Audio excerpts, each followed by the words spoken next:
And so thanks for sharing your morning with us. As Jill mentioned a little bit about our backgrounds, I just want to share that given that I had, 20 plus years in direct services, both in primarily in child abuse intervention, family violence intervention, or domestic violence response, I've had to wear a lot of hats in those roles, including as a grant writer and then also managing programs. Where I know many of you are in that vein too. So I recognize how challenging it can be to really invest your time and energy in trying to navigate this new landscape for funding. So just know you're not alone. We all see each other. We can support each other through this difficult time. But my role at RIC really brought together my two passions, victim services and writing. And so what I like to do, and I know Carolyn shares a similar background and certainly passion for this work, is really just help programs like yours find their voices in ways that increase your bottom lines and empower quality services throughout the state. So, Carolyn, anything you want to say before we kick it off, in addition to our, just what Jill shared about us? No, I think that's pretty much everything. The only other thing I want to say is we love questions and interaction, and this is in a meeting format, not a webinar format. So if you have a question, go ahead, raise your hand, come off mic, or you can drop it in the chat. Niki and I will be switching back and forth throughout the presentation, so we'll be watching the chat to see if there are questions that come up. I think it's, lost in the chat at some point, just re-ask it, and we'll have a couple of points throughout to answer questions and at the end. So please bring your, softball and hard questions. We will do our best to answer it or find the answer for you or let you know that you're right on track, and we'll be getting to that topic shortly. So I'll pass it back to you, Niki. Okay, perfect. I'm going to get ahead of question number one, which I'm guilty of asking every single presentation I ever go to, which is yes, we will share the slides. So don't worry about that. You'll get those in your inbox, I'm sure, sometime shortly after the presentation or within the next few days. But a little bit about where Carolyn and I work, just so you're aware. A little bit about RIC. We're a grant strategy, writing, and research firm that was founded in 2015. So we actually just celebrated our 10th anniversary this fall. We help nonprofit clients pursue private foundation, corporate, and government grants at all different levels. I just did a grant that was $1,000, and we've done multi-million-dollar grants as well. Since our launch, we've helped over 100 nonprofits secure more than $157 million in grant funding and counting every day. And our mission is to collaborate with nonprofits to fuel their work and advance their missions through grant writing, strategy, research, and really customized work. So RIC and both Carolyn and I are based in Atlanta. We have grant consultants across the country, and we serve nonprofits across the United States.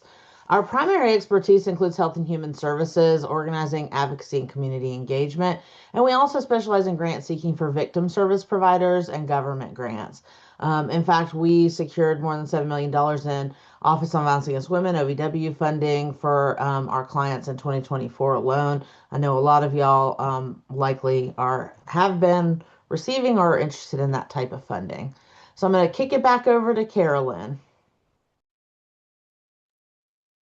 All right. So in this workshop, we're going to work really hard to give you both the background information as well as actionable steps that you can take as you are looking at diversifying your funding sources. I know Jill mentioned we were chatting before the webinar that there's some pretty steep funding cuts that y'all have faced. You're not alone in that. It doesn't make it any easier, but sometimes not being alone, you can kind of have some commiseration, maybe some collaboration once we're ready to take action steps. But you're not alone. The landscape is competitive and it is only growing more so. But what we want to show you is there's ways to approach that. So we're going to go over some of our goals here as well as getting into what the landscape is currently. All right, so let's take a quick pulse check. Let's just imagine you're easing into your day. You've got your cup of coffee or your tea, whatever your beverage of choice is at hand. Mine is coffee. And you've got your calendar just blocked out for the day. You are ready to have the most productive day. You do a quick skim of your email, and there's a message from your executive director that says, New grant opportunity. What happens inside you when you see that email? Do you feel a little bit of nervous energy? Do you feel overwhelmed before you even open the message? Like can't handle one more thing, you're annoyed. You've already got too much on your plate. Maybe you're genuinely excited. Maybe you're a data nerd like Niki and I, or a writing nerd, and you get kind of excited. You're ready to jump in, or you just shift right into focus mode. Just think about where you are, and maybe it's a different emotion. That's okay. You can drop it in the chat if you feel like it. I think there's an emoji option in there. I'm not going to check it right now, but so where do you land when that comes across your inbox? One of our goals today, wherever you land, is to shift you a little bit. If your first response is nervous, overwhelmed, annoyed, which are all valid responses, we're all very busy, and grant writing might not be in your job description. It's in other duties as assigned. But we're hoping that this session can kind of nudge you toward a little bit more comfort or confidence when it comes to grants. If your response is excitement or focus, then you are in the right spot. And we're happy everybody's here, but those are some kindred spirits right there. And we want to feed that excitement and focus with some additional knowledge and tools to help you maintain that energy, because even if you like it, you can get exhausted. All right, so now you've got your feeling, you're ready to be moved towards comfort and confidence. So these are our learning objectives. These are our main goals for today. I've already talked about them a little bit. Overall, what we want you to know is that we know that victim service organizations rely heavily on federal funding, often 50% or more. We want to give you some tools and confidence to expand your funding mix and pursue diverse opportunities and real strategies of how to do that. We want to help you go after and be competitive for funding opportunities that you desperately need to provide services to some of our most vulnerable individuals in the state of Georgia. I'm going to pass it back to Niki to go over our next steps. Great. As we start the workshop, I just want to acknowledge that while this slide says the landscape, we can all likely agree that sometimes the Georgia nonprofit landscape, especially lately, can feel a little bit like the wild, wild west. So next slide, Carolyn. I've set the tone for us here as the wild, wild at the OK Corral, right? So over the last few years, victim service agencies have experienced many unsteady variables that may have left you feeling like you were, I don't know, doing a little dance while the bullets fly at your feet out there, like they do in those old westerns. Just to carry out that metaphor, I guess we'll all come together today in this webinar and we'll take safe harbor in the saloon together and really talk about this philanthropic landscape, which includes grants and other types of other forms of revenue. So first, while we're going to really focus on grant funds, I just want to acknowledge we don't recommend over-reliance on grant funding to fuel your work. Instead, we recommend a tiered strategy and a diverse funding mix that includes major donors, individual giving, special event revenue, local and state government allocations, and even earned income, maybe through things like thrift stores or training or technical assistance that you may provide. In other words, you shouldn't be reliant on any one particular source of funding, or it creates greater risk when that source is in flux. And unfortunately, many programs are likely feeling that pressure right now. I know many, if not all of you, may even receive CJCC funding. Diversity of sustainable funding is really something that they have been encouraging for the last several years. Of course, I can hear it through the screen. I can hear you saying that's easier said than done, right? And I acknowledge that it feels that way. Georgia is actually not unlike any other place in the country right now in terms of trends within this space. There was nearly $593 billion given to U.S. charities in 2024. That year, total giving actually grew 6.3%, which was the biggest increase we had seen since 2021. But there has been a lot of change in the philanthropic space. All of that said, there are a lot of promising trends. So I'm just giving you, if nothing, we want you to walk away today with new tools and some hope that there is money out there, and you can get it. You deserve it.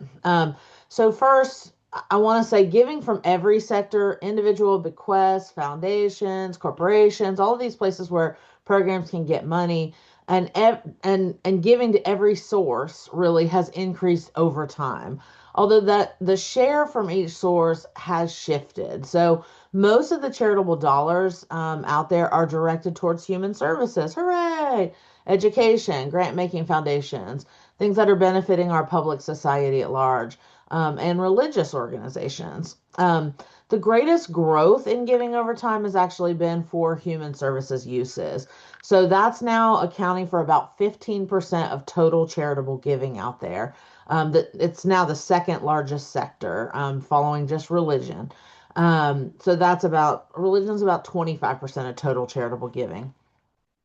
Um, and the latest research actually shows that 6 out of 10 households are making contributions. There's a lot of people out there. So you may hear us say at some point in here, don't forget about those individual donors or those other sources of funds as well, because 6 out of 10 households are contributing.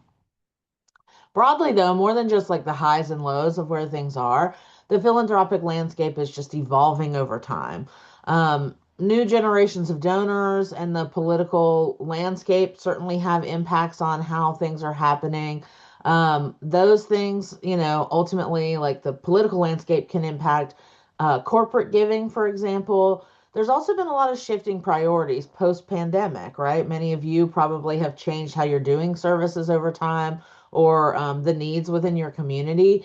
And a little something many of you may have felt is that sort of fall off of funds, that funding cliff after the COVID recovery funding ended. So there's also more concentrated wealth now than before, with huge amounts being controlled by an elite few. And partially tied to that, we're also seeing a rise in what's called donor advised funds, or DAFs. These can be a little bit trickier if you haven't heard of that before. Um, Basically, they require limited transparency. They don't even require grant applications if you can access them typically. But they're largely responsible for a lot of the growth in giving to foundations and public society benefits. There's also a lot of public policies, um, you know, that and executive orders right now that are impacting charitable giving. Many of you are familiar with the One Big Beautiful Bill Act. That brings with it both positive and some potentially negative impacts in terms of charitable deductions and charitable giving. Um, so we're keeping an eye on that, and I encourage you to do the same. Also, accompanying that, with the Trump administration, we're also seeing greater attention on funding that has come up, often from the non-governmental section to support BIPOC leaders, BIPOC serving organizations in response to some of the anti-DEI initiatives and things that we've seen out there. Emboldened by change at the federal levels, I guess, is something that we all need to be like plugged into. Our work needs to be tuned into, and certainly the way we're looking at our funding. Probably the most difficult changes to navigate, though, here this year have really been shifts and delays to funding at the federal level that just trickle down to the state administered funds. Um, that's really impacted funds that are typically heavily relied upon by social service providers and victim service providers. This has sadly left a lot of programs with shrinking budgets. And, unfortunately, that's all happening at a time when the demand for services continues to grow. Um, I mentioned CJCC earlier. According to them, next year, the Victim Services Awards projected funds have likely been significantly impacted by just what I'm talking about here, going from $113.2 million to $82.6 million overall. So a huge cut. I know that, there's been, I think it was a 40+% cut to CCAP funds that I know many of you are receiving. So this is a universal problem within the philanthropic space and within social services right now. So I'm certain you have felt this squeeze over time too. For example, in since fiscal year 2018, does anybody here receive Victims of Crime Act funding, VOCA funding for any of their work? I don't know. Feel free to give us a shout if so. But yes, I figured. VOCA funding has been reduced by more than 58% since 58 or since fiscal year 2018. That's a huge hit, obviously, and it's resulted in staffing reductions of more than 1,100 direct service positions in Georgia, nearly 83,000 less victims served, and more than a million less service units between those budget years that ended in 2022 and 2024. So a major ramifications tied to the funding cuts. And this actually mirrors national trends that show that nonprofit staffing challenges are pervasive, with nearly 3 out of 4 nonprofits in 2014 experiencing vacancies and 3 out of 10 reporting longer wait times for their services to be provided. Um, so I say all of that. I know that was a ton of information, but I just wanted you to get kind of the gist of where we're all situated right now. And it's not to overwhelm you, but just so that you know that again, you're not out there the OK Corral alone. All of us are in this together, and we just cannot lose hope. While the landscape is changing rapidly, there are lots of opportunities to seek funding through creative strategies, and that's largely what we're here to talk about today. Um, so with all the changes I just discussed, it is important that you remain ready to adapt, right? The times are changing, we have to also. For many of you, that just may be as simple as diversifying your funding streams, like we mentioned earlier. For others, it could be doing things like contingency planning, identifying new development goals, cultivating relationships with your donors and funders. For example, did you know that there's been a 5% increase in monthly recurring giving donors every year? This is something that like we often will overlook is like the reliability of the community that we serve to support our work. So it may be a good time to invest in things like campaigns around those donors, especially since multi-year repeated donations and monthly giving has increased, but one-time donations have stayed the same. So you may also want to consider shifting how your services are completed. For example, you could create coalition with each other or with other service providers and work collaboratively.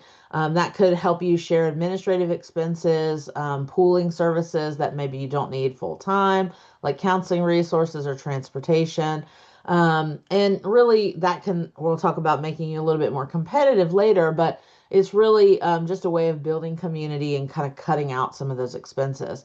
And it could also be looking beyond Georgia funders, specifically looking to regional, national, international audiences, which is potentially an option whether you're just serving your local community or a broader area. Um, so that said, that's sort of a natural transition back into grant. So I'll just go ahead and turn this back over to Carolyn to talk for a little bit, and then we'll be bouncing around. So feel free to, as she said, add things into the chat as well. Yeah, I just want to take a quick pause here for any questions before we kind of move into some of the nitty-gritty of grants. Do you have any questions so far? Is what Niki shared about the philanthropic landscape, what you've experienced, if you experienced something different, you can either, offer your question in the chat or come off mute. I'll just wait a few seconds here to see if there's something now. And if not, we'll kind of keep moving along.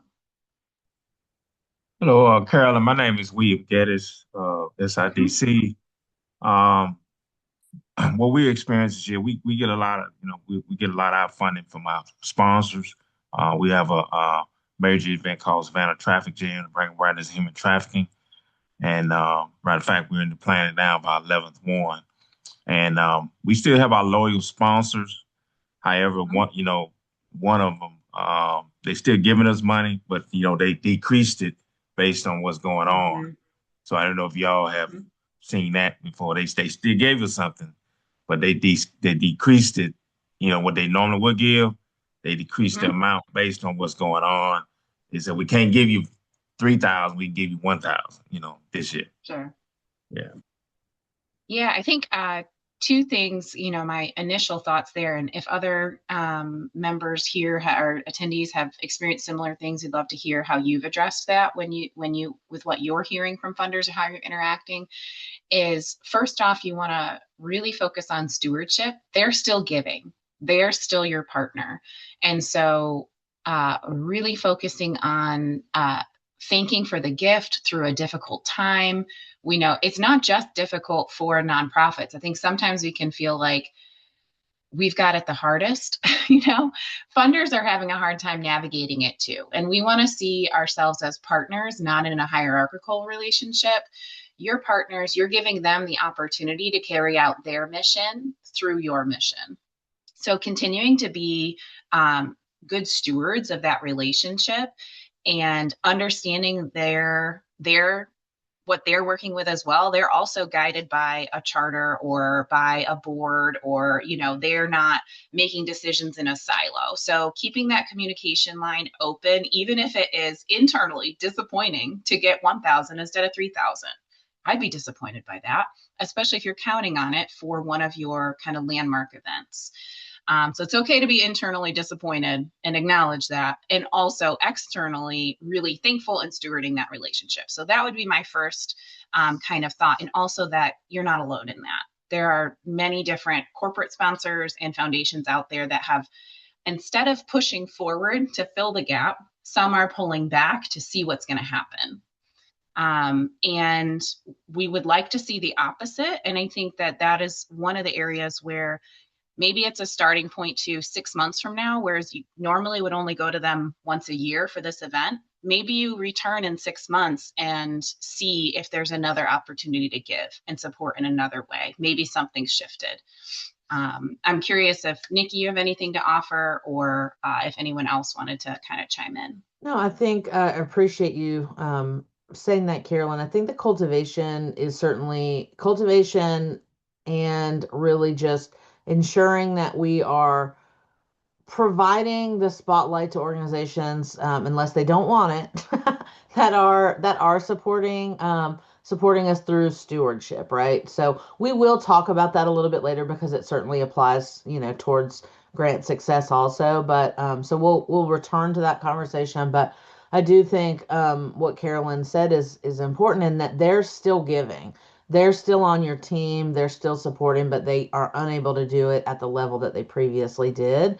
Um, they didn't say no. And so we want to embrace those yeses. And we also want to offer new opportunities for newer folks to say yes, right? You never know who the next group is that's going to be out there. And we're going to talk about tuning up your language and how you present yourself to the world, because some of that can impact grant success as well a little bit later. So hopefully that'll also provide some additional support there.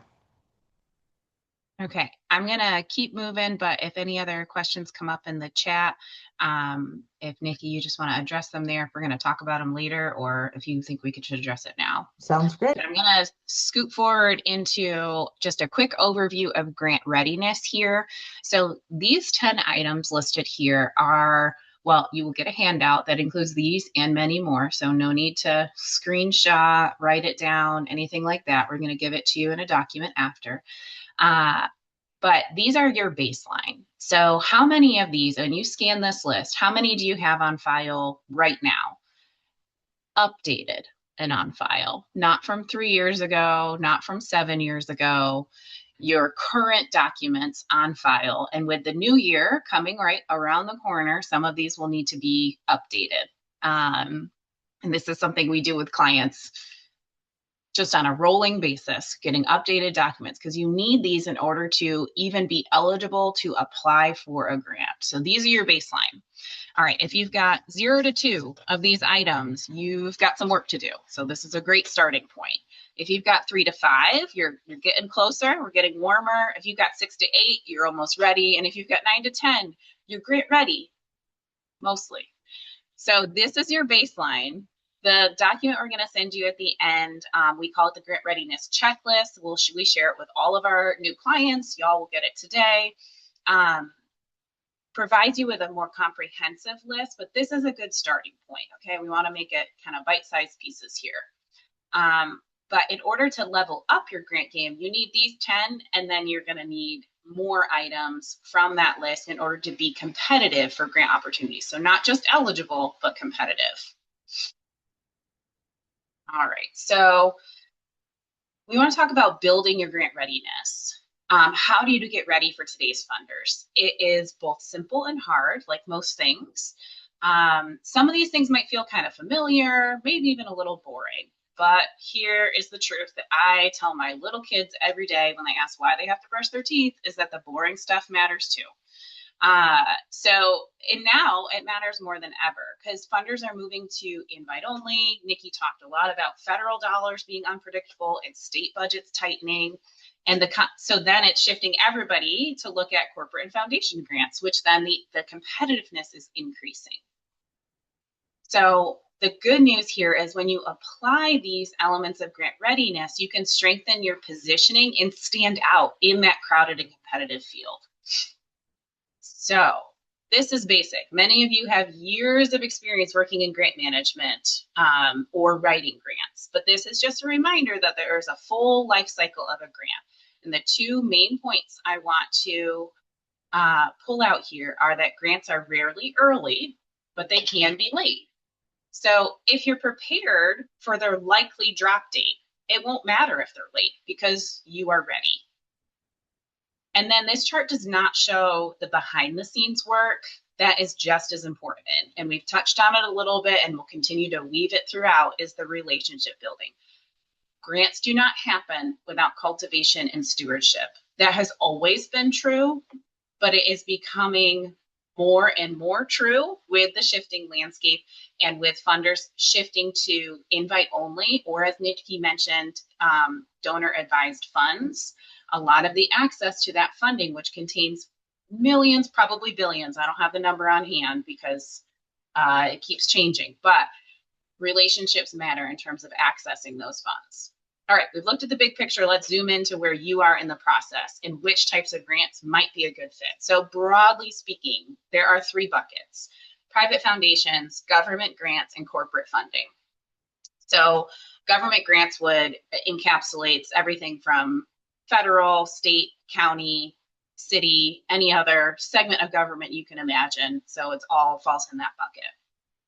When you're thinking about what grants you want to apply to, it helps to start with the question of what types of grants am I ready for? So this is why we put the grant readiness first. If you only have 2 or 3 items, or you're a new nonprofit or something like that, you only have 2 or 3 items from that list, you probably aren't ready for a government grant because of the level of specificity, internal controls, financial policies, length of time the nonprofit's been open, et cetera, and the grant management side of things.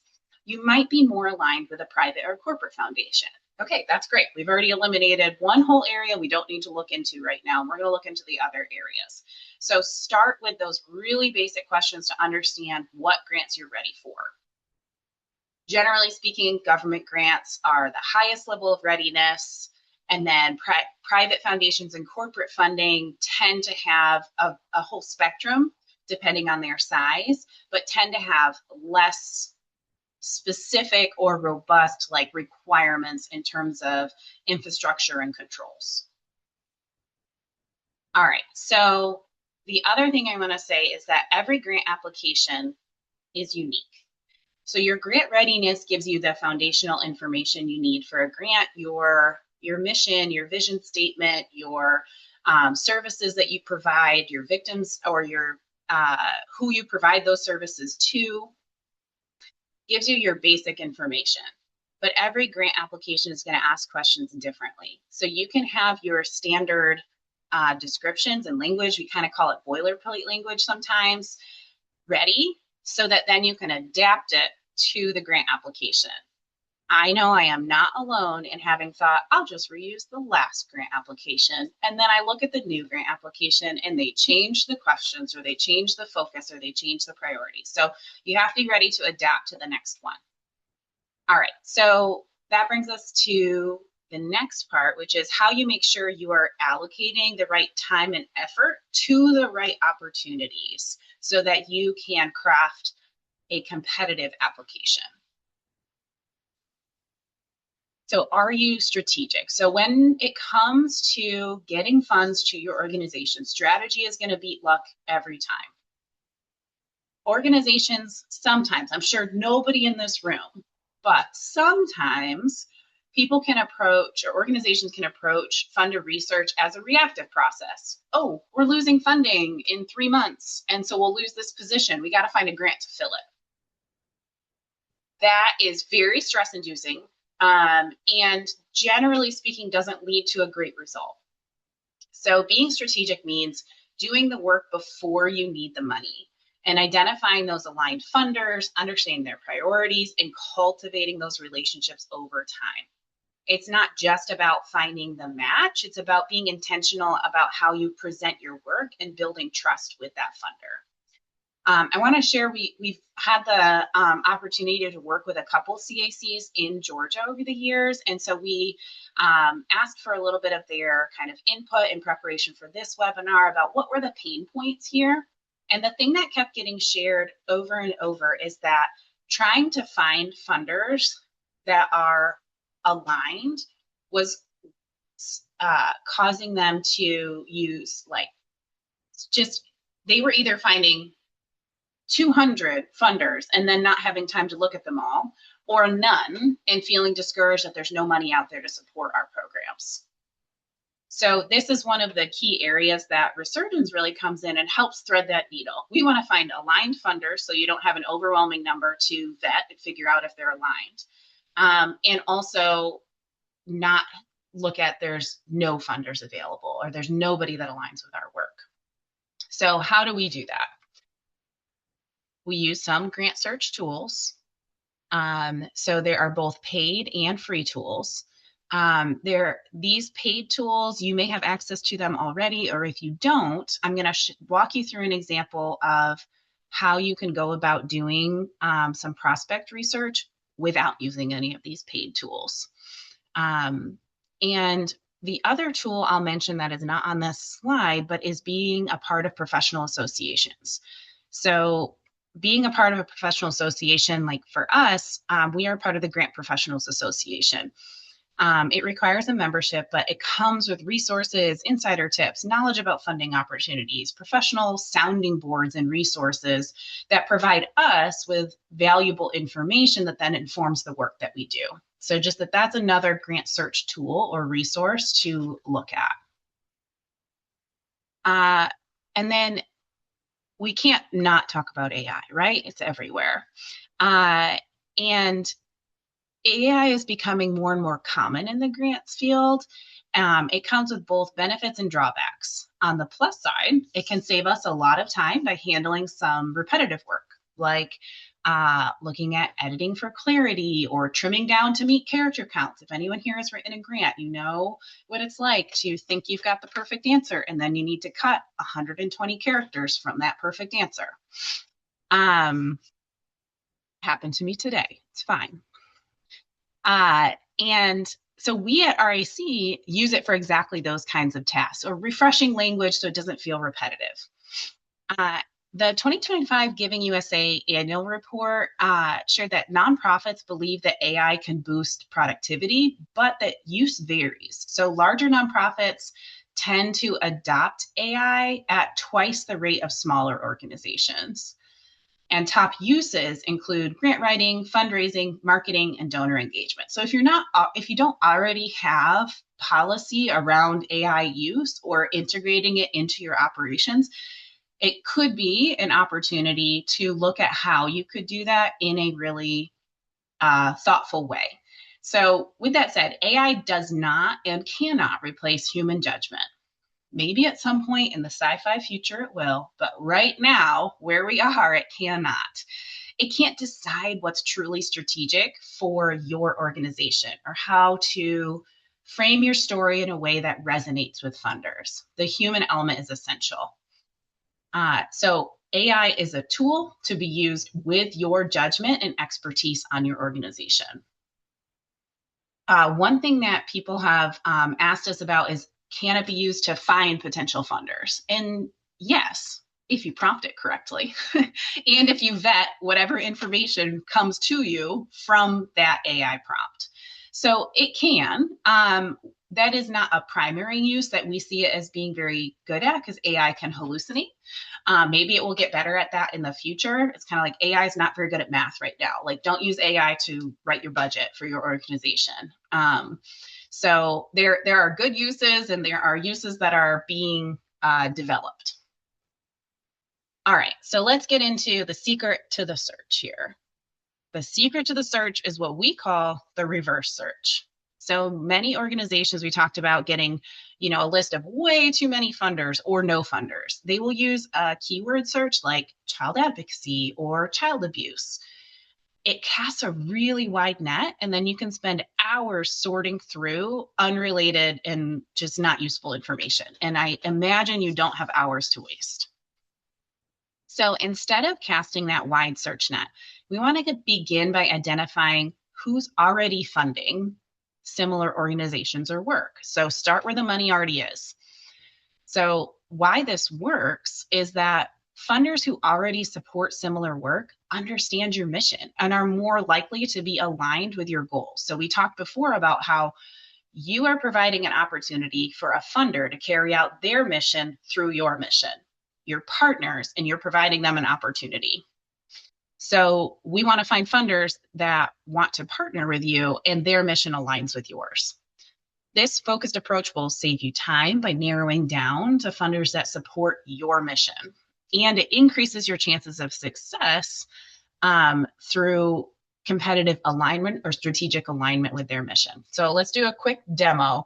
And these 4 things on the slide are just different ways that you can find or see funders that are funding similar work. So we're going to go through one example here. All right, so this is a child advocacy center in North Carolina. So you want to look up an organization doing similar work. It could be a CIC, or it could be a different type of organization, but you know that they have similar services or programs to what you offer. So we're going to look at this CAC and follow the trail of breadcrumbs to find out who's funding them and if they might fund us too. So first, you want to go to their website and look for any partners or sponsors on their website, often at the bottom of the landing page. Check them out. If there's one there that you think, oh, I wonder if they would fund us, then look them up. For this place, they primarily have either ones you're already aware of or only specific to North Carolina. So they're not, the North Carolina Department of Public Safety is not going to fund the Georgia CAC. So we don't necessarily need to look into those. That's okay. We can find out who else is funding them. So next, we want to look on Cause IQ. Has anyone used Cause IQ before? You can drop it in the chat if you have. It's a free website. So you can search for any nonprofit here. And then you want to scroll down to this really handy list that says, who funds Pat's Place Child Advocacy Center? So you want to review these funders. Are any of them new to you? Are there any that you've heard of, but you didn't know fund CACs? Then this is how you're going to start your curated list of potentially aligned funders. And then you're going to create a list of funders you want to look into more from this list. And yes, Niki just put in the chat, Cause IQ is just one of many similar sites. This one, the Who Funds Pat's Place, like that section is not always filled out for every nonprofit. So I'm giving you an ideal case scenario here. There are other tools as well that you can use.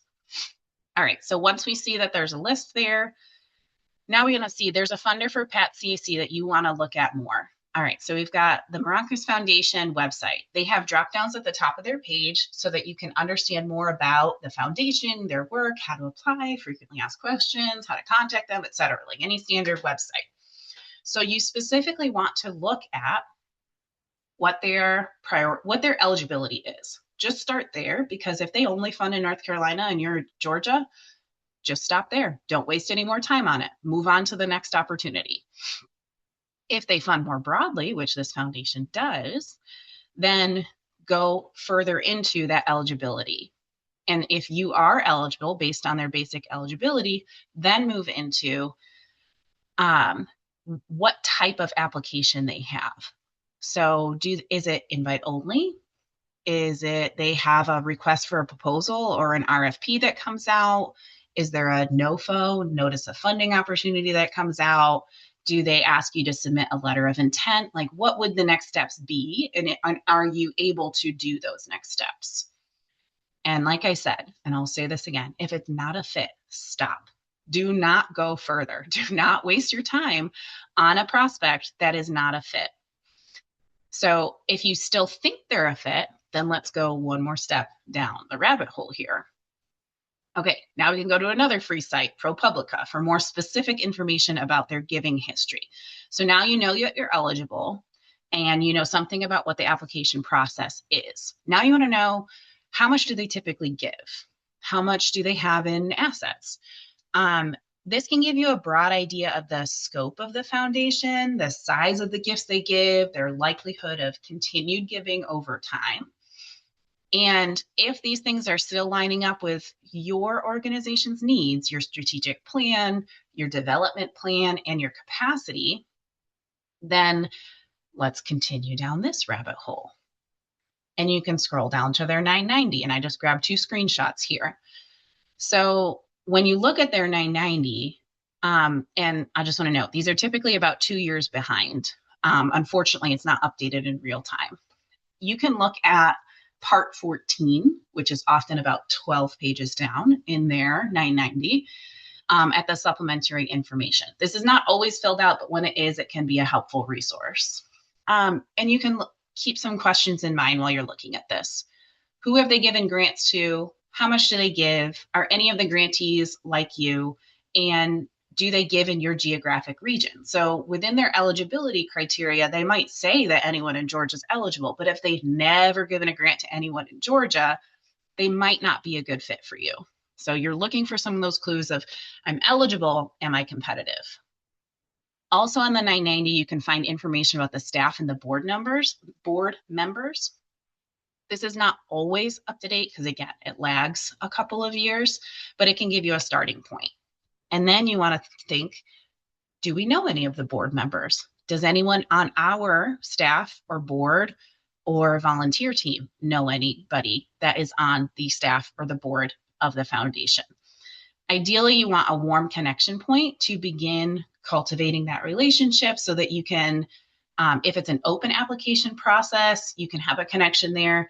And especially if it's an invite only, you can hopefully garner an invitation through relationship over time. All right. So this is one example of how you can reverse search for prospects. The tools I used are free, and there are multiple free tools that you can use. These are just a couple to show how you can go from, I don't know who funds CACs, to, oh, I know of this foundation, they fund similar work, I'm eligible, I think we're competitively aligned, and my board member is connected on LinkedIn to one of their board members. Let's take some next steps. All right, so something to keep in mind is that once you find that strategic alignment, you still have to think about that full life cycle of the grant. Can your organization handle the post-award management? You have to think about that while you are assessing whether it is a good grant opportunity to spend time on before you spend the time on it. So it might seem perfect on paper, high dollar amount, exciting focused, it's an aligned funder, but if the reporting requirements, the match requirements are not feasible, or the scope is a little outside your mission, even if you're eligible, then it can become a burden even while it's bringing money into your organization. So think about that full life cycle of the grant.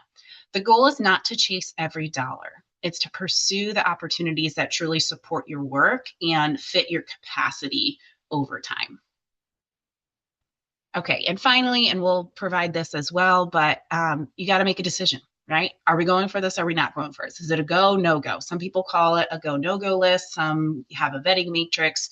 This is just a very simple, quick process of like, are we eligible? Does it align? Like to give you a quick kind of somewhat objective way to make a decision about funding opportunities.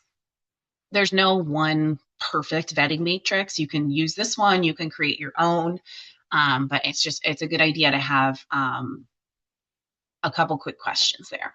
All right, so we're going to take a pause for a couple of questions if we have any, and then I'll pass it back to Niki. So far, nothing in the chat. Does anybody have any burning questions just for while we pause about anything we just covered? I know the reverse search sometimes prompts questions, that process.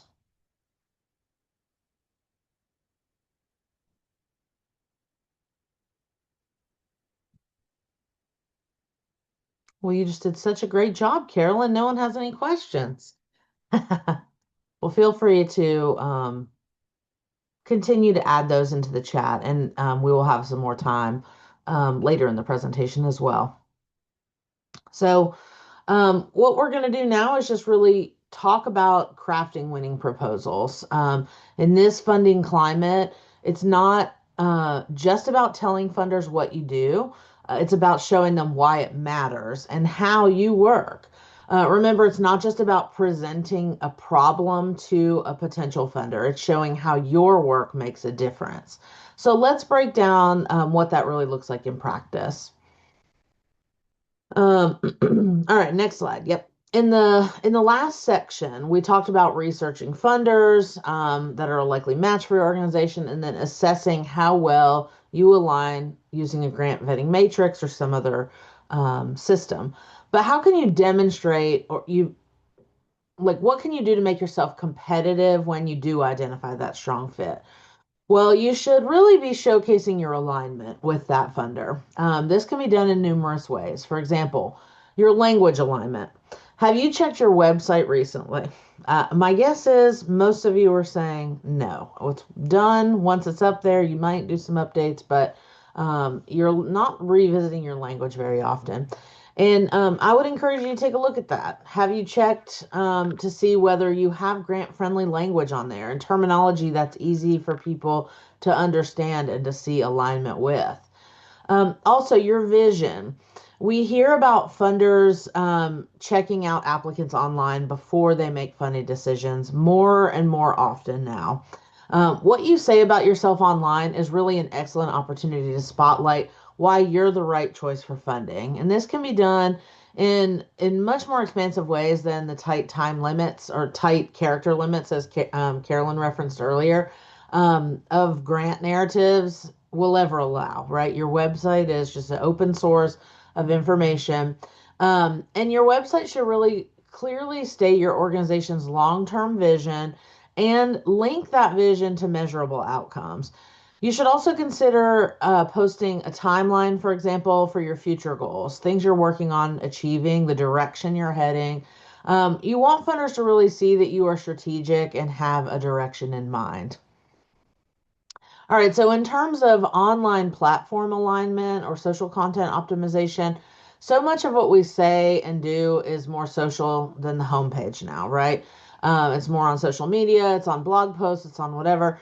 This is a wonderful avenue to really demonstrate that you are competitively aligned for funding. You should update all your social media profiles with aligned messaging, create blog posts that address funder priorities, produce videos or infographics showcasing aligned projects. I'm not saying you have to do all of this, by the way, but these are clues about ways that you could be proactively sending this message out to funders. Also, you could share success stories that really demonstrate your project impact or your program impact. So speaking of sharing success, metrics and reporting are also another thing that can really demonstrate competitive alignment. These are increasingly important in our data-driven, evidence-based world, right? We've all heard that. We've all seen it in applications and summaries of our work. You should really be demonstrating that you're on this journey too. You can display key performance indicators on your website. You can ensure your metrics are up to date. For example, if you have not, and we just talked about updating your website, but if you don't already have a schedule for website updates, like annually at a minimum, your facts and figures, they need to be updated every year. Like, I don't know if you're like me, but if I go to a website and the data up there is from even, 2022, I think, ooh, they need to get some updated data. Like, the world has changed since then, and we want to know that things are current. So just having up-to-date data really is reflecting that you're committed to data integrity and you're really keeping tabs on progress. Also, post your annual reports online. Do some, that contains grant relevant data, and make sure it's used consistently, right? If your website says one thing, you should be using that same data. Um, Going back to what I said earlier, this type of information not only demonstrates your transparency, but it shows you have a plan and that you're strategically working to address your goals. So sharing those annual reports and things online is important. Funders love that, right? They love seeing that you are demonstrating this arc in your work. You're on a path. And even more so, they love seeing that you are acknowledging past funders in those annual reports because they're going to be in the next one, right? All of this is helping to tell the story of your organization, your work, your community. And good storytelling really helps funders and other supporters connect with you in meaningful ways. All right, so let's talk about crafting winning proposals. In this funding climate, it's not just about telling them, what's happening. It's why it's important, how you're working, um, that you're really showing them that what you do makes a difference in your community, to the people you serve, in the issues at large, whatever the case may be. And so, two of the key components of a successful proposal are really data and storytelling. The strongest proposals strike a balance between both of those things. It can't just be numbers. It can't just be fluffy stories or sad stories or whatever stories. It's got to be both if we really want to be successful. I was recently talking with someone at CJCC and I asked them if they had one hot tip for victim service programs or social services, what would it be? And the response I got was that people are just not using data to strengthen their applications. If you want to be competitive, this is my take on it, not theirs, but if you want to be competitive, you can't just drop census demographics into a paragraph anymore, right? Those do have value. I'm not saying they don't. I use census data all the time, but you should be assessing or accessing solid program data, organizational statistics. How are you doing? You also want to look at national and local research. What are the trends? Talk to the fact again. I've said strategic now. I should have, if you were drinking at home, you'd be kicked off the workforce. But I've said it a lot, but this demonstrates that you're a thinking organization. You're not just like flying by the seat of your pants, right? Um, but it can be easy to get stuck on the numbers, right? It doesn't have to be overwhelming for people that aren't data minds. Start with what you already know. This is the stuff that you're doing every single day. So, what clients did you serve last year? What were their demographics? How many people reached out to you? Were there people you couldn't serve because you were too busy or you were understaffed or anything like that? What services did the people that reached out to you, what services did they use? Different things like that that well. That's important data. That's telling the story. And while I'm thinking about it, though, I mentioned earlier using clear language that everybody can understand. If somebody doesn't necessarily know, a funder may not know, for example, how long it takes somebody to do a forensic interview. So if one program says, I do 400 forensic interviews a year, and another program says, I do 50,000 blanks, widgets over here. Make sure they understand what that really means. What each thing you're talking about, what does that actually mean? Because service numbers can make you go a little bit blind, right? So paint the picture for them. But anyway, that's all programmatic data, and it's really incredibly powerful when you pair that with that national, state, or even local statistics. So federal sources also like the Bureau of Justice Statistics, CDC, or as I mentioned earlier, census data, can also help show the scale of the issue and why your work matters in the specific context that you're doing it. Okay, storytelling is also a form of data, so I don't want to minimize that. It's capturing the human impact behind the numbers. Um, so if you think like client quotes or testimonials or, maybe like a time snapshot of like how somebody was moving through services if you have multiple programs. Those types of things really show real life impact of the work that you're doing. And many in the nonprofit field find storytelling more natural than statistics, right? Because we hear directly from the people we serve and we see the impact of our work directly. Those personal narratives really do offer a powerful, qualitative evidence that complements the quantitative work that we can put in with the data. And those together in combination can really bring a proposal to life. So, one thing to keep in mind is that you want to make sure that you are ethical in your storytelling, right? We want to ensure that our client's privacy is maintained, that we're honoring their journey and their story, and that we're also respecting their culture. So, that's another layer in terms of the storytelling aspect of our work that we really want to be very mindful of. You should also tell your story about how you have been effective in the past and how you will be more effective moving forward with the resources that you're proposing. Funders really do want to see growth. They want to know, you know, not just how many people you serve, but how your programs are evolving. What's changed? What's improved? Are you reaching more communities? Are you doing more with the same resources? Are you innovating?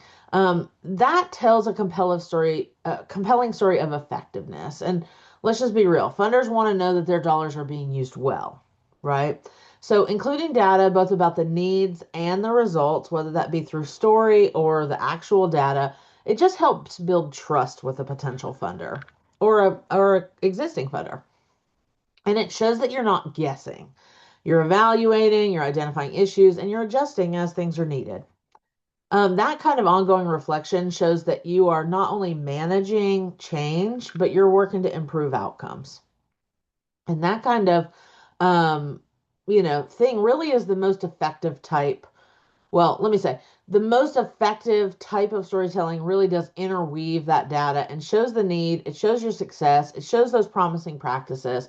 Um, these are areas that are so easy to highlight in telling your story, and they really do instill confidence in your work. And funders always, always, always want to hang their hats on promising practices, right? We see that increasingly, like in narratives and in applications, even from most local agencies. Another thing, like one of the more challenging aspects I think of our storytelling lately is really the use of language as we frame up our strategy. Many of you, for example, over the last year or so, have become familiar with list of like red flag words or things that are coming up in, say, federal grant applications or opportunities that are out there. I mentioned the executive orders much earlier. Those have certainly played it being in play have caused many of us extra hours of work to try to make sure we're using narratives that communicate the vital work we're proposing while balancing some current restrictions on language or things that may make you less appealing for funding.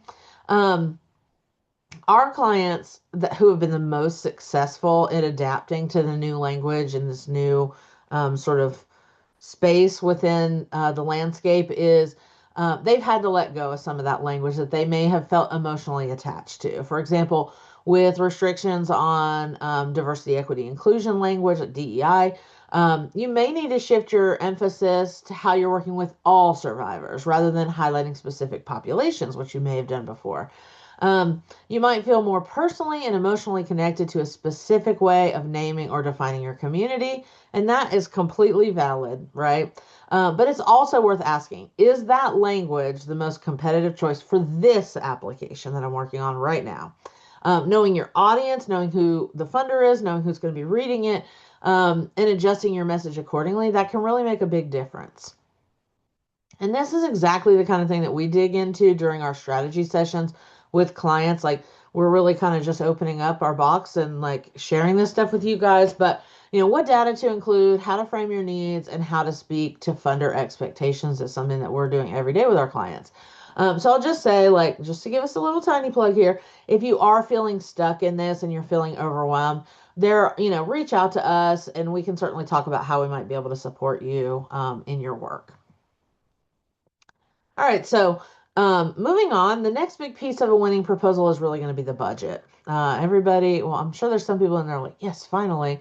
And the rest of you, the normal ones, are saying, oh, the budget, right? Um, so I know that the budget can often feel overwhelming, but a few key points can really help you nail it. First, you want to remember that you might not get everything you ask for, right? So your goal is to create a strong and clear skeleton of the essential services that you need in a given proposal. Everything else is important for context, but the core really needs to be crystal clear to be successful. Every cost in the budget must be directly connected to your project narrative. If you mention it in your story, it needs to be in your budget, right? Or you need to be saying in your budget narrative, this is being paid for, this thing I mentioned over here is being paid for using other funds, right? Um, Let me say that again. Your budget and your narrative must clearly align. You always read through your proposal with those two things next to each other and like have that in mind. Checking the box. Did I get everything in here? You also really have to make sure that you're following the funder requirements. This might include minimums, maximums on certain things. It could have special requirements for things like training or technical assistance. Make sure that those are included. These are not optional, right? They have to be in your budget to be successful. Um, your costs also need to make sense and have a proper justification. So, for example, if you're requesting 5 laptops, you need to explain why. Maybe you're setting up 3 new learning pods and hiring 2 new staff members who are going to need them. I don't know. Nobody just knows this stuff. Only you do. So make sure that that's included and it's clear. Somebody, like sometimes with these grants, somebody is reviewing that budget separately from the application. And they need to understand just as clearly as the person who read that 20-page narrative that you beautifully wrote until 4 a.m. last night, right? So, so that's one thing to keep in mind that it's not always reviewed by the same person.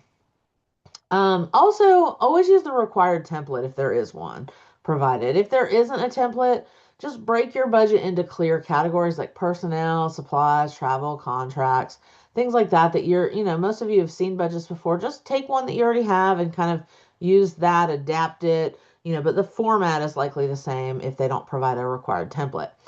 For simpler projects, just follow the order of what's in your narrative, right? If you're going through that narrative and you're talking about, you've mentioned 5 things you plan to spend the money on, just put those 5 things on a list and what they're going to cost.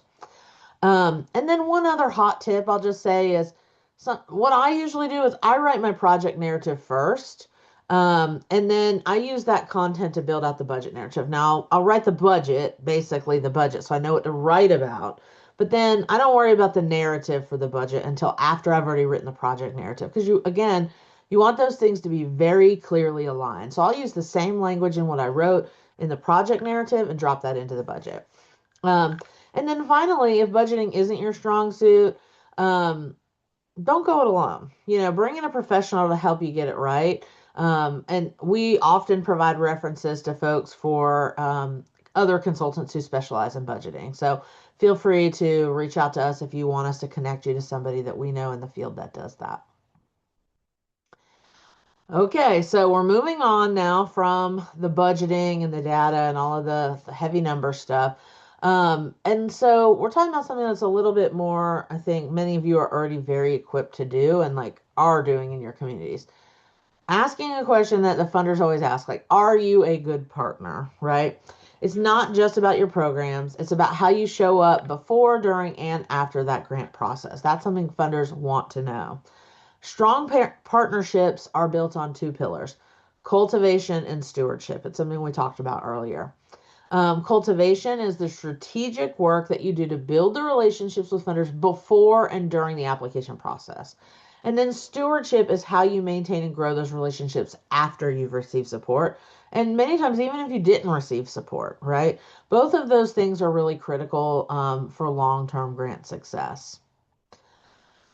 Cultivation, as I mentioned, it really starts long before you submit a proposal. This is the before part of stepping into the grant with a funder. This does involve a little bit of homework, like Carolyn demonstrated earlier. We want to research our funders. We want to follow their work. We want to attend their webinars. We want to learn their language and priorities. We want to know who we are interested in here. And we also want to introduce our organization in low pressure ways so that when it's time to apply, you're not starting cold. Now, of course, you can be aligned with a funder and just fly blind into that application. And you can win that way. We've done it before, and I'm sure we'll do it again. But you are more likely to be successful if you build a relationship with the funder before you apply. In fact, over the past year, we've seen more and more and more that relationships are really making the difference. Like, this is the lesson we are hammering home with all of our clients every week when we meet with them, that relationships matter. Um, so don't get caught throwing spaghetti at the wall just to see if it sticks, right? Your time is too precious for that. You got to think strategically. You build yourself a community of dedicated supporters and like make it happen. Use your networks to really build the relationships with funders. Um, so also you should really be ready to communicate your mission and your impact at any moment. So some areas that you can work on to ensure that you can do that well is have a tight elevator pitch. You never know who you're going to run into in the wild, right? Craft a strong letter of intent. What are you asking for in general? How are you organizing your thoughts? How are you presenting your organization to somebody that you are reaching out to? Also, develop a strong board presentation so that your team, the people that are, in leadership at your organization, your board members, they know about you and that they can talk about you easily and everybody's using the same information, right? Also, be prepared for site visits. That's another key thing. You want people to feel like if they show up at your space, they're really going to understand what you're doing, and that it's a welcoming environment that you're really building collaboration and partnership in. And as I mentioned earlier, you can also strengthen your online presence. Again, funders will look you up. In fact, the recent data from sort of like the philanthrosphere at large shows that 72% of funders review organizational websites and social media before they award a grant. That's huge, right? Especially if you've got an old, Twitter account that like is 5 years out of date, right? Maybe just delete that thing, start afresh, whatever you want to do, update it with a bunch of content, right? Um, and make sure your website and social media tell a consistent, compelling story about who you are and who you serve, especially now, right? Current. Um, all right, so this image on this screen, it really is just helping to sort of clarify the concept of cultivation, that it's really more than just jumping from awareness to opportunity and applying for it, right? Instead, we want to slow the process down and think through the steps. So we want to create awareness of what you're doing. You want to get the funder's attention initially, maybe at a training or a meeting, like we said earlier. Just really be out there and take advantage of those people that you're seeing in the wild. Also, you can conduct discovery calls or outreach to meet and learn more about how you align with the funder. Build a connection, build a relationship, share what you're working on and where your priorities lie. So maybe you have a call where you pitch your idea for funding and get some feedback. You could submit a letter of intent. This is going to give you a formal interest, express your formal interest to potential funders. And at that point, you're halfway there, right? And finally, once you complete an application, you're going to have a better sense of where you stand, right? This is a yes or no moment, and we'll move on from there. So, okay. So, in terms of cultivation, though, let's talk a little bit more in depth about that because I think that that can feel like an intimidating aspect of this process when we really focus on the relationships. So, how does cultivating a new invite only funder work? Because increasingly, we're not just seeing like an opportunity posted online. Instead, we're really seeing that there is specialized times that people, they're only asking you. You can't ask them for the funds. So the first goal is really going to be to lay a groundwork for a genuine trust-based relationship. We discussed the importance of alignment earlier, but that really is the key to a winning relationship. Is just start by researching their values, interests, recent grantees, and that's going to help you understand your points of alignment. Next, look for warm pathways in a board member, a partner organization, a volunteer, a current donor. They may be able to make a soft introduction to a funder. And really mapping your networks, like I said, and knowing who's connected where can really strengthen your cultivation efforts. From there, we want to begin an approachable, low pressure touch point. Something as simple as like a 15-minute introductory phone call can help. That's allowing you time to learn about the foundation's interests and share high-level context about your work. And then as you nurture the relationship, you want to just share mission aligned materials that really help, that can be really helpful in creating understanding of the work you do. And it doesn't have to feel promotional in nature, right?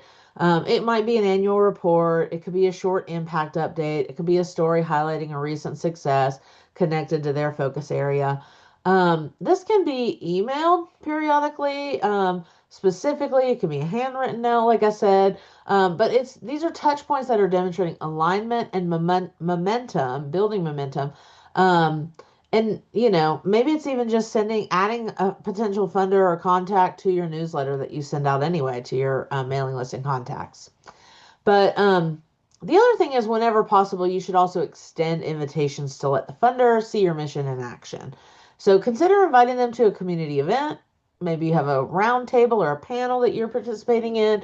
Or if you have something where you're opening up an open house, a site visit, where they can come and meet your staff and program participants if appropriate. If you host, for example, Child Abuse Awareness Month events or Crime Victims' Rights Week events, those are great opportunities to have potential funders invited and just to see your work and how you're working within your community. That builds trust and it deepens their understanding of your work far more than just any written materials are going to alone. So, throughout the cultivation process, you also want to follow up with clarity and respect. So, keep communications thoughtful, space them appropriately. This is not about spamming folks, right? This is really about building an understanding of what you're doing and focusing on the relationship rather than making a premature ask. It's from minute one, you shouldn't be saying, like, hey, we want $20,000. Maybe it's just about like, hey, I really appreciate the work you're doing in our community. I'd love for you to learn more about the work we're doing, and hopefully at some point maybe we can find an opportunity to partner together. Carolyn recently, or just like the other day, shared with me that in a recent professional development thing she participated in, they shared that about 7 to 10 contacts with the funder over a year or two before you are typically invited to apply for a grant from an invite-only funder. So 7 to 10 contacts over the course of a year, or maybe even repeating that over 2 years before you're invited to apply. That's sort of setting the stage for like how you need to be projecting out your cultivation. And with consistent, meaningful engagement, your organization really is going to be well positioned to be invited to the formal proposal process when that funder is ready. All right, so stewardship is the other side of the coin to cultivation. This is really going to be how you show funders that their investment was the right choice. It's about thoughtful, ongoing touch points, thank you notes, updates, annual reports, even quick emails to share new data or success stories. Effective stewardship really isn't just about compliance. It can't just be the report that you're obligated to send every quarter or semi-annually or even annually. It really needs to be about building trust and showing that you're in this for a long-term partnership, not just the one grant cycle. And remember, good stewardship matters whether you're funded or not. So oftentimes you may be the best aligned person, but there may be maybe the foundation had half the budget that they normally do. It's not about you. It's really about what they were able to do this time. And so don't kill that relationship. Just see it as an opportunity to get the foot in the door, and that can kick off stewarding them, or really kind of kicking back into the cultivation aspect of what we were talking about and really building that relationship. So even after you get a no, that can still open doors for future opportunities. So I would encourage you just to ask yourself, how do you recognize your funders outside of those required reports? Like, what are you doing to update them on how things are going? If you don't have a clear answer to that, you need a plan for stewardship, right? You want to keep these relationships. So, Carolyn, if you'll just go to the next slide, I just want to acknowledge that stewardship really, again, it's at the heart of that long-term funder relationships. You want to turn that one-time gift into a much longer relationship because keeping funding is so much easier than getting new funding, right? I hope we can all agree to that. So once a funder has made an investment, your job is just to continue to build that trust, transparency, and connection, in ways that feel like genuine partnership, not just like a transactional exchange, like, oh, thank you for the funds and see you later. Um, so, a strong starting point is really to provide timely, honest updates. And I said honest about the work that they have supported. So, you want to share not only successes, but also the challenges. That's really what I mean, honest. I don't mean like you guys are out there lying about your deliverables, but um, also share what you're learning, right? Funders will really appreciate that transparency because it signals to them that you are committed to impact and not just perfection. And then also, recognition is another key element I briefly touched on. You want to offer public acknowledgement when it's appropriate and when it aligns with what the funder is okay with. Sometimes you might get a funder that says, like, this is not to be disclosed.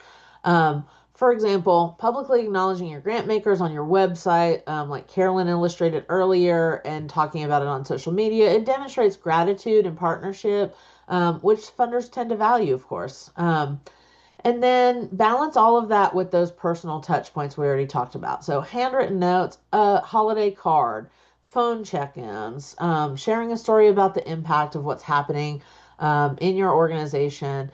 All of that is, under the vein of like this goal to make your funder feel like a valued partner in your mission.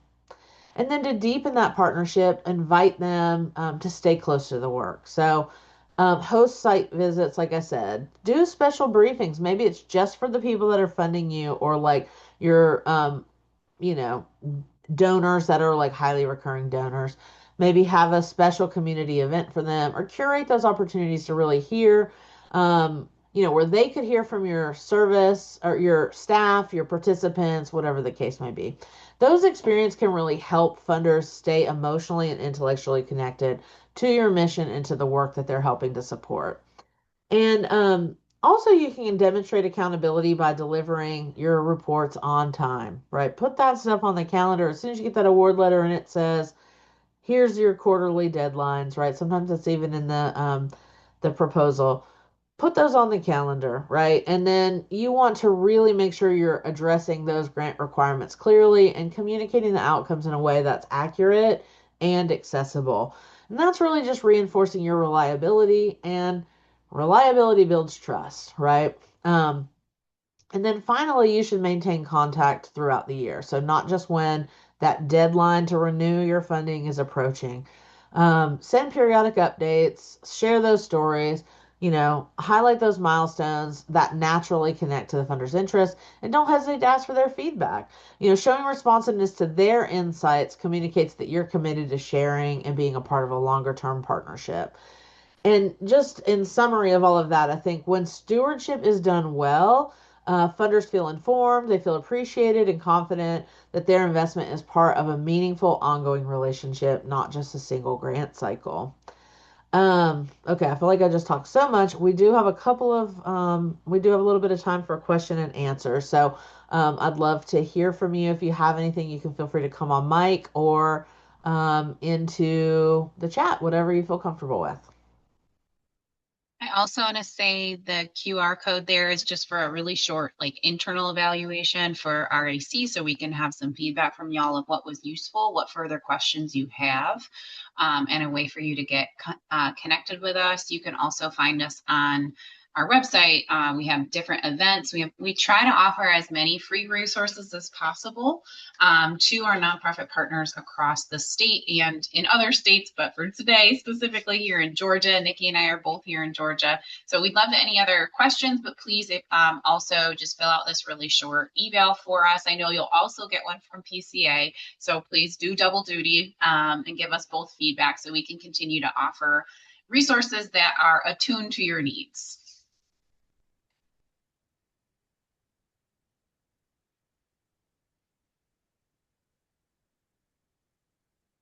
I also think there was a question earlier, Niki, that I think Leo asked, and about how you cultivate relationships with funders outside of Georgia. I don't know if you wanted to address that one. Yeah, that's great. Thank you for reminding me. And great question, Leo. I think hopefully after kind of sharing some of this information, I hope that it helps with sort of clarifying maybe some first steps that can be taken towards cultivation. I think ultimately, It is looking at the work you're doing and really sharing, even if you put on your website, for example, that we provide services in Catoosa County, Georgia, is maybe also sharing on there that you are providing services to victims in Catoosa County, but that those victims reside, in X amount of counties, or that you serve clients from backgrounds from X amount of different backgrounds, providing demographic information and location information about the how far you are really casting your net of services can help paint the picture to other funders outside of your immediate region about the depth of the work that you're doing and the impacts you're having on the community. I think the other thing is, like Carolyn demonstrated, as you're searching out similarly situated organizations, many of those funders that they're receiving may be beyond just your immediate area. And so oftentimes we see with funders that they have a very wide net.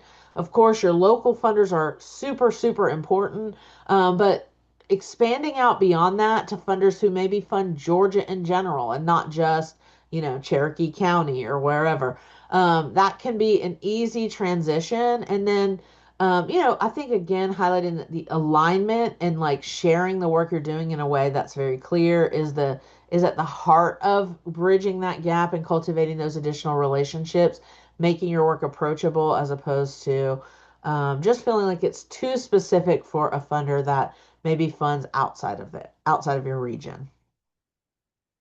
Hope that helps. Hello. You guys answered. I had some questions written down and you guys kept answering them as you were going.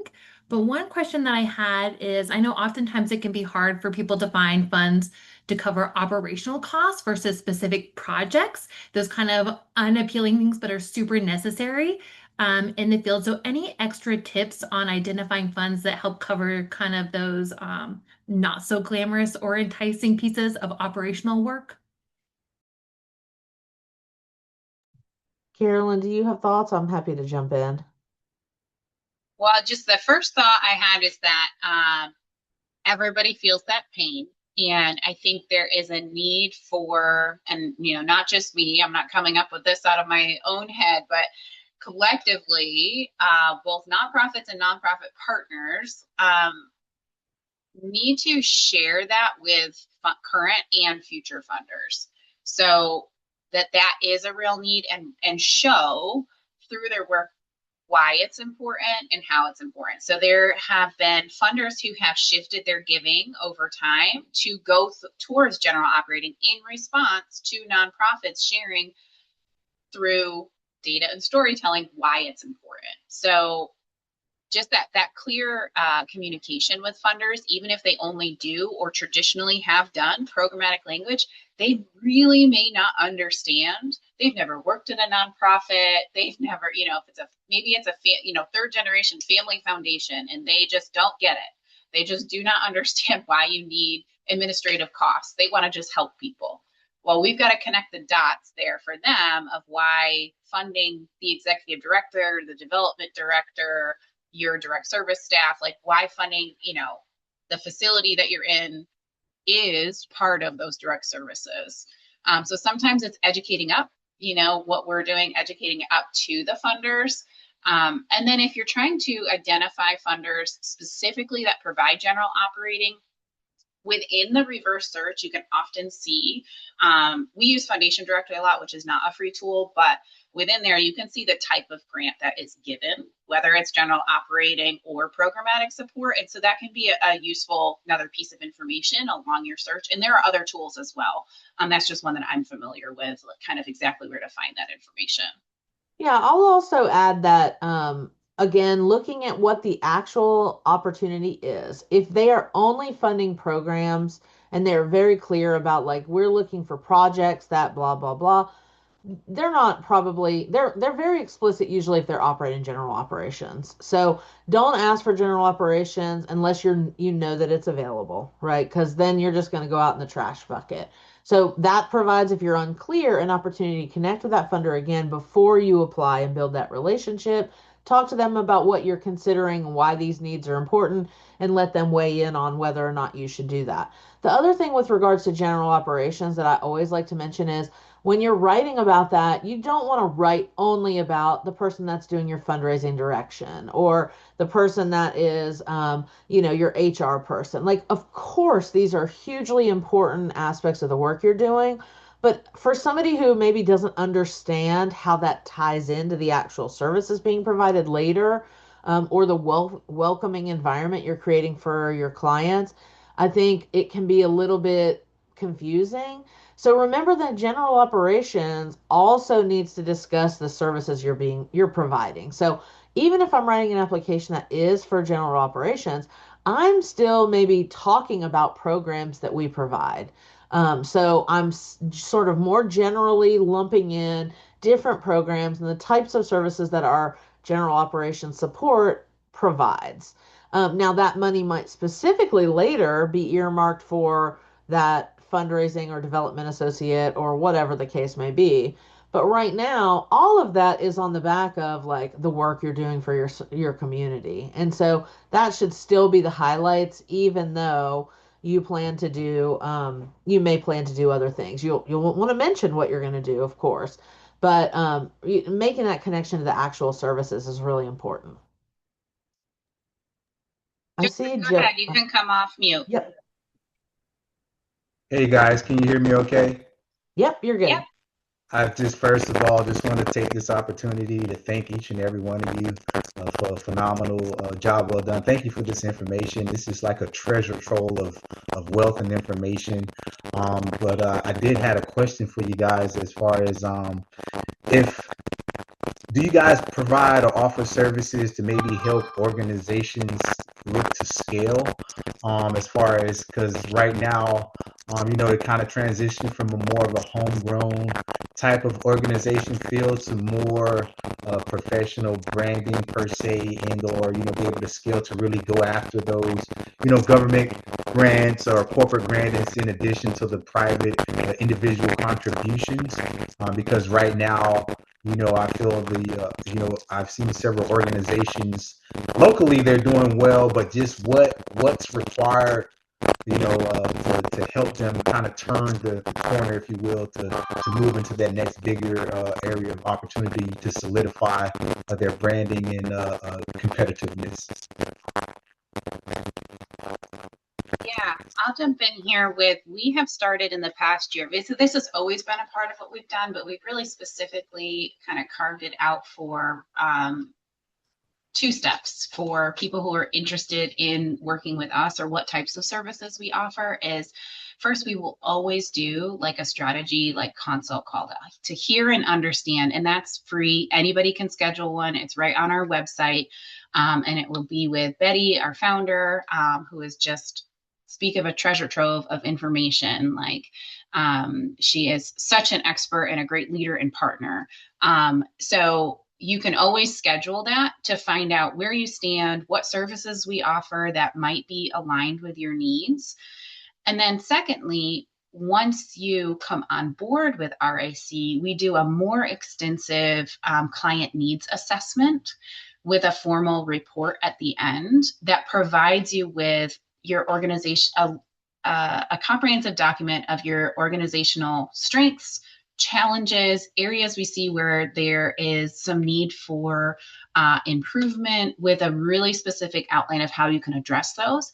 And then at that point, we can discuss what the partnership with us looks like from there based on that needs. So we have included that or formalized that part of the process so that we're able to help more varied nonprofits with wherever they're at and helping them, like you said, turn that corner and make progress towards their long-term goals, not just what their immediate need is. But if you are an organization of 2 right now, but you see the need in your community and you have a vision for being an organization of 20 in 5 years, what does that look like?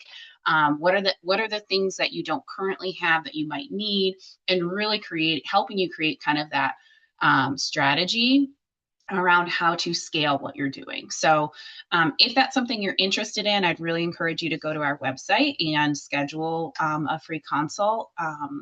And we'd love to partner with you and see what's next. Excellent. Thank you. I just added you guys to my favorites bar. So thank you. Oh, I love it. Thank you. That's coveted space up there. It really is. Thank you. Go ahead, Jill. I just added the evaluation and certificate link from PSA Georgia. So if you need a certificate of attendance, you can go ahead and fill that out of the last link. So kind of a last call for questions. I was going to follow up with one more just to give people a chance to put something in the chat box. Yeah. So we know that funding has changed for a lot of people drastically, for some just a little bit. Should you acknowledge that in your future grant writing? And if so, like in what scenarios? Because we don't want to seem desperate, but the need might be higher in some cases. Definitely acknowledge that. I mean, I think most funders out there are aware. Of course, they're all very connected. I mean, I think some people think, there's just these little pockets of people out there that are giving this money, but so often we find that those funders are working together. They're sharing information with each other. So they know what's happening out there in the world. But yes, absolutely share what your needs are. Share why, I guess what's more important than just stating the obvious of like funding cuts have happened is what does that actually mean for the work that you're doing on a daily basis? What does that actually equate to in terms of the level of service you're providing? People that are maybe getting unserved, being left unserved based on the lack of available funds. So really highlighting what could be achieved, not only to maintain the status quo, but to invest with your investment, with your partnership, how, what we can actually do. Maybe it is just going back to existing funding levels, which were already overstressed, right? Maybe it's painting that picture. Maybe it's talking about like, we recognize that demand for services is increasing as other sectors are, experiencing an economic downturn, and our services are extra needed. And here's what we'll do with those funds. So really just painting a picture, not only for the numbers themselves, again, that partnering data, but with storytelling and what that really means for the community you serve and what you do. And I'll just share quickly, I was on a call with a client recently that shared that they're despite their best efforts, on the verge of losing funding for one of their two mental health counselors. And we were talking about existing funder relationships, and one of their funders has funded another program of theirs, but also provides funding to other programs that have mental health services. So talking to that funder about this potential loss, the number of people that will be impacted, this therapist sees this many clients in any given week, this many, kids, or maybe a specific client story, and paint the picture of what's going to be lost for your region, and ask the funder if they have the capacity to step in as you are exploring other resources as well. So you don't want to seem desperate. You're not looking for one person to solve all your problems or one funder. You have a diversified strategic approach across the board, and you have existing funding relationships with those who have already funded you. And perhaps they can meet that immediate need. So this client, after we kind of talked it through, we created some talking points. They are in the process of approaching that funder so that they can potentially get some gap funding while they're waiting to find out about other funding sources, while they're trying to sort out how they can strategically sustain this over time. They're one of the only victim service fund providers that provide free mental health services to domestic violence and sexual assault victims in 18 counties. So this is a vital position, and that funder has no idea that one counselor is about to lose their position, and that those hundreds of survivors are no longer going to have access to free mental health resources. So they need you to tell them the real impact of those dollars and how they need to know about the opportunity to help serve those victims. So it is sharing the need from a strengths-based approach and continuing in those relationships. I hope that I can share a successful end to that, but it's in progress right now. But just to know that that is a way you can approach that, and being really clear and honest with what you're sharing with funders. But you do have to really share what the need is. Otherwise, they don't know. They don't know unless you tell them. I know we are wrapping up, and so I just wanted to mention another opportunity. I know, Joseph added us to his bar, so he'll probably find us again. But for those of you that might also be interested in signing up for some opportunities to get more information, I'll share. We have a monthly office hours that our staff offers. It's open to everyone, not just paid clients. And our next office hours is on Friday, December 12th at noon. And that session is going to be really about having a few of our expert grant consultants who are eager to support and provide guidance. And this is just free assistance we're offering to the community. So if you do have additional questions and we didn't get to that during today's session, or if you think of it later, you can always reach out to Carolyn or myself, or via our website or emails. But also come to that, Meet the Consultants office hours. It's going to focus on writing stronger and more competitive grant proposals, building those funder relationships, building a realistic grant calendar, which I think can be really important for people, and finding and evaluating new prospects. So you're welcome, share with your team, any staff that's really involved in the grant making process or grant seeking process. I think it would be an opportunity to kind of connect. I'll put the link in the chat. But again, that's open to not only to our clients, it's open to everyone. So feel free to go. And we also share a lot of those types of free events and funding opportunities on our LinkedIn as well. If that's something that if you're active on LinkedIn, feel free to connect with Carolyn and myself, or with RIC directly. But anyway, thank you all for all you do. It's important work. And I know these are challenging times, and we're here for you. And just appreciate all that you do to make Georgia a safer place for children. Thank you so much, Carolyn and Niki, for sharing all of your knowledge with us. This was really great information, and I know our participants gained a lot of it. For everyone, we will be posting the recording, and they said some handouts and the slides so you can share with your team, and we'll have that on our websites tomorrow. Have a great one, everyone. Thank you so much for joining us. Well, thank you as well.